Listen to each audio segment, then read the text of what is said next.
বাইরে ওইদিকে কাজ করছে মিস্ত্রিরা, আর আজকে প্রথম দিন কাজে লাগিয়েছে। এখন ভালো মন্দ খাতে না দিলে হবে।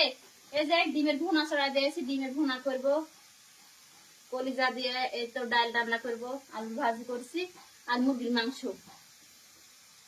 এগুলাই জন্য করা আমার।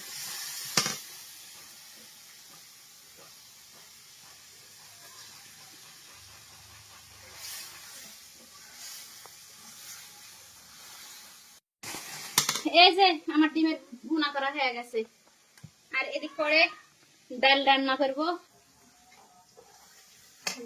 আসসালামু আলাইকুম। ওয়ালাইকুম আসসালাম।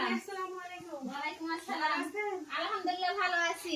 বাপরে আমি মিস্ত্রি করে রান্না করে দিছি, আর মেহমান ছেড়েছে আমার বাড়ি। ভালোই হলো, আমরা এক নম্বরে সব হয়ে হ্যাঁ, সব এই যে কপালে আছে বলে না, যদি থাকে নসিবে আপনি আপনি আসিবে। আসবে। এটা হলো কপাল। হয় চলেন চলেন, শিখে চলেন, ভিতরে চলেন।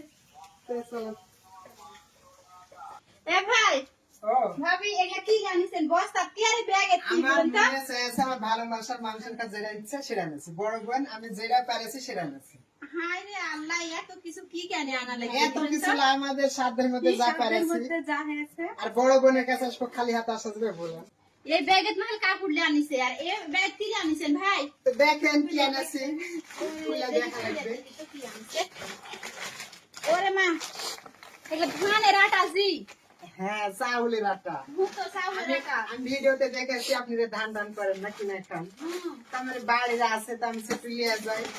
এগুলো কি কথা দেখেন? আর সেদিন বললাম না যে ইয়ালা মায়ের বাড়ি ছোটবেলা খেয়েছি জাতারাটা পিঠা খুবই ভালো লাগে। তা আমার মনে আছে আমার এই জাতাও আছে।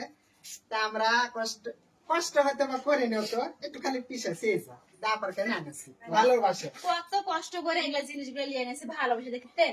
এই আটা গুলা জাতাত হাত দিয়ে পিষে কুটে লিয়ে আনেছে, তাহলে তাদের কত কষ্ট হচ্ছে না, আমাদেরকে। ভালোবাসার মানুষের লাগে কোনো কষ্ট নেই। ভালোবাসার মানুষের লাগে কাজ করলে কোনো কষ্ট নেই।